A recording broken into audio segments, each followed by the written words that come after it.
give you the treasures and riches stored in secret places. And welcome back sa ating channel mga katiyas para sa ilang minutong pag-analyze nitong inyong treasure site at mga treasure markers. Meron tayong natanggap dito magaganda, legit at very classic na mga markers, at bago natin to umpisahan pagtatalakay, ako'y mag-shoutout muna sa ating mga katiyas. Alright, shoutout muna tayo kay Intensity, Alberto Barcelo, Cirilo Jaom, user CE5, shoutout din kay JC Forte, kay Bal Habana, Hyacinth Ocfimia, Alex Parula, user GQ3, kay Venture of Japanese Treasures, shoutout din kay Freddy Soriano, Ricky Larano, kay Plantabs, Raul Trangia, Archie Batak, Robert Cabunilas, kay Tating Naliman Salay, Desiderio Lamsin, Enrico Mausisa, Richard Fausto, Ray Panes, at kay Vince Macabio, at sa mga hindi nabanggit na mga pangalan, shoutout sa lahat. Tayo na ngayon magtuloy sa ating analysis. Atin muna panoorin mga katiyats ang video na padala sa atin ni Katiyats bago tayo mag-analyze nito. Tanis siya, tanis bambu na katiits. Kani katiits bangag. Nasa dayon. Nya Chinese bambu. Old Chinese bamboo. Sa padulong sa east ni gikan gani padulong sa east ng Chinese bamboo. Old coconut tree ni.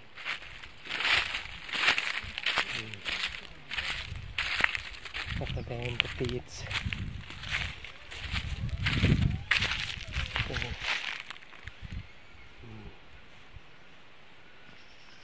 Kani katiits. Hindi kan may bangag na old tree. Old coconut na niya mao din na ang bamboo, Chinese bamboo. Karaan niya po na nakakami katiits. Ang dami nara. Hindi kan dami nga nara. Ang iya sang triangle at kato itindugan sa duha ug kani dayon ikan dami nga nara. So anto ko dami katiit kani ning bato nagsinugang ang diri sa kong itindugan sinugang na bato. Sinugang na bato dayon may mga sinangmid na kani.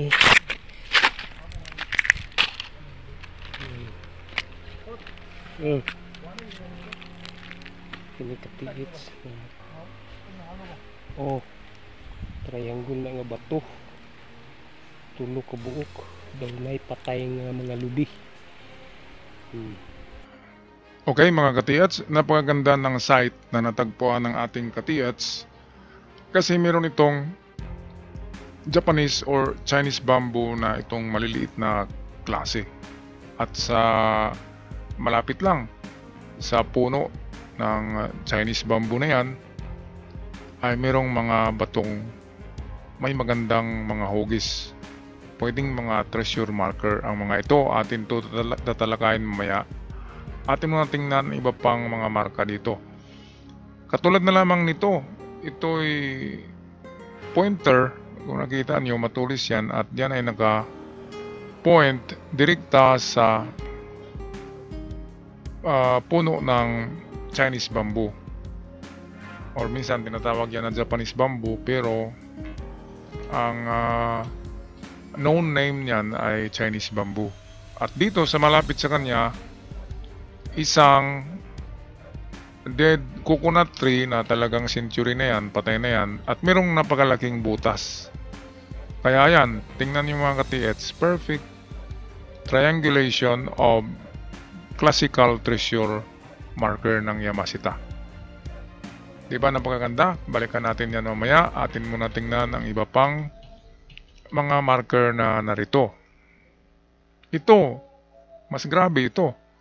Kasi ito yung ating example ng paano treasure hunt nang wala tayong dalang mga detector or scanners. Itong tinatawag na pinpointing or finger pointing.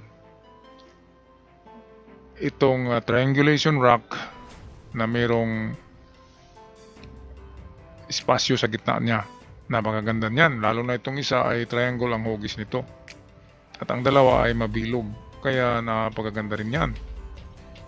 Mukhang legit na treasure site ito. At itong ito yung dead century coconut tree na mayroong butas, napakalaki na butas niyan. Siguro nung kapanahonan pa niya, nang buhay pa siya, hindi pa ganyan kalaki yan. At dahil nabubulok na siya, at siyempre numalaki din ang butas. Kaya ano bang ibig sabihin yan? Dalawa lang yan. It's either ang tinuturo ng butas ay ang puno ng Chinese bamboo, or itong butas ay nagturo sa kanyang harapan as a digging spot. Balikan natin yan mamaya, mga katigats. Hindi nga lang maganda ang picture dito kasi medyo hindi siya HD or high definition, pero makikita naman natin ang arrangement, di ba? So ito, unahin muna natin itong mga katigats. Sa tingin ko napakaganda na nito. Perfect example na ito ng mga marker ng treasures. Okay, so ito sa unahan, kulayan natin ng green para magmukha siyang kawayan. Ito yung Chinese bamboo. Diyan. At sa harapan yan, ito yung patay na century coconut tree. Putol na yata ito, patay na talaga, at napakalaki ng butas niya. Ngayon, kung ang butas na yan ay tagusan or true and true hole, kung nagaganyan yan, tumatagos dyan at tumuturo dyan sa puno ng kawayan na Chinese bamboo, kapag sinilip nyo yung butas dyan at dito siya nagtuturo, therefore ito ang ating number 1 prospect, ang puno ng Chinese bamboo nandyan sa kanyang ugat, below the Chinese bamboo mismo. So yan ang ating number 1 na digging spot, ang ilalim ng Chinese bamboo. Okay, so dito tayo pupunta, mga katits. Yan. Ngayon, kung ang butas ng coconut tree na yan ay hindi siya tumatagos at hindi makikita yung Chinese bamboo kapag sinilip nyo ito, at kapag nakatayo kayo dyan, kapag itong butas na ito ay nakaharap yan sa east,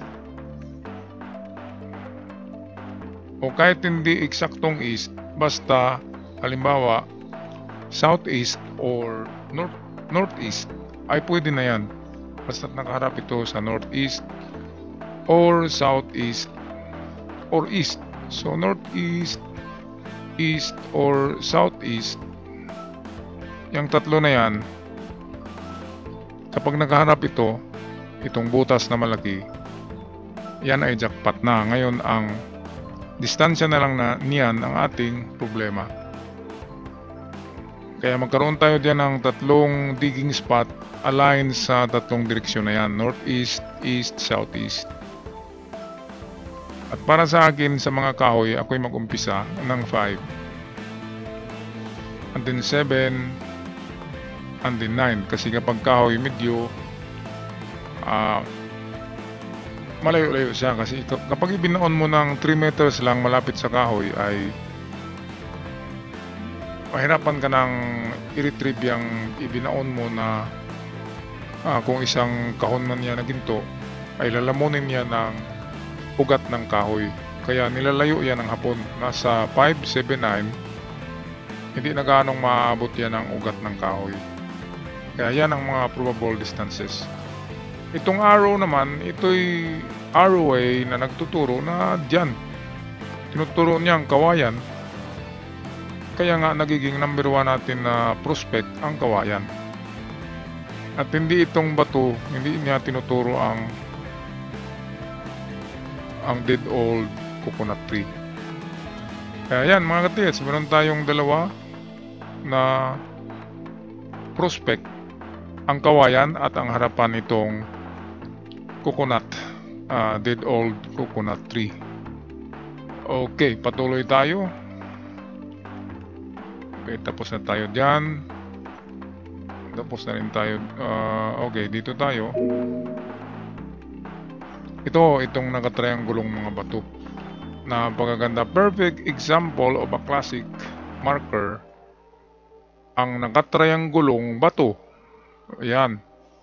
At ito kaagad ang ating tirahin dyan. Gitna muna. Bago tayo maghanap pa ng ibang digging spot. Okay, so dito lang tayo mga ka-TH.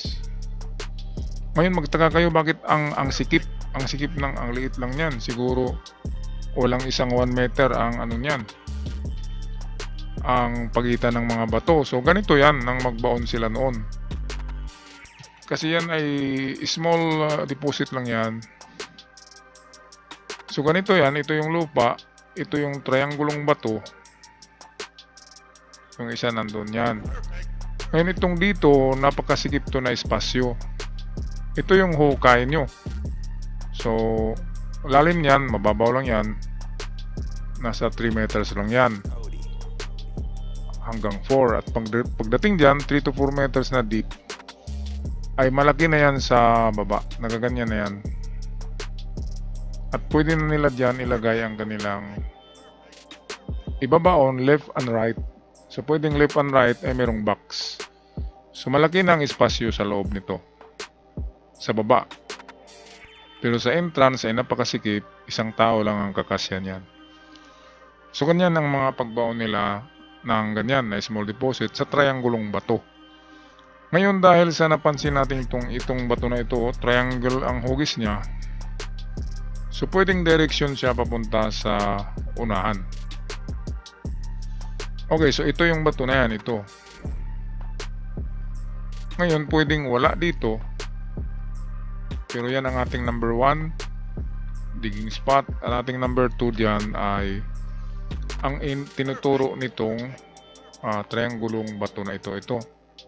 So kulayan natin ng green. Yan. So ang pinupoint niya ay ang kanyang harapan. So layo, 1 pole is 5 meters. Diyan tayo palagi mag-umpisa mga ka-TH sa 5. And then adjust. Kung wala sa 5, 7 or kung wala sa 7, balik tayo sa malapit sa 5, ang 3 or 4 meters. So ayan, dito tayo. 5 meters yan sa harapan ng itong triangulong bato na ito. So dalawa lang. Ito yung pangalawa natin na digging spot. Harapan ng triangulong bato na narito. At ang una of course ay sa baba nitong gitna ng triangulong bato.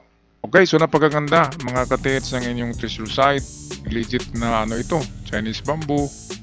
At yan muna ang ating analysis sa ngayon. Atin ipagpatuloy pag-analyze ang lahat ng inyong video na pinadala maybe next day or maybe tomorrow. So ako'y magpaalam na muna. Maraming salamat. Ingat kayong lahat dyan mga ka-TH.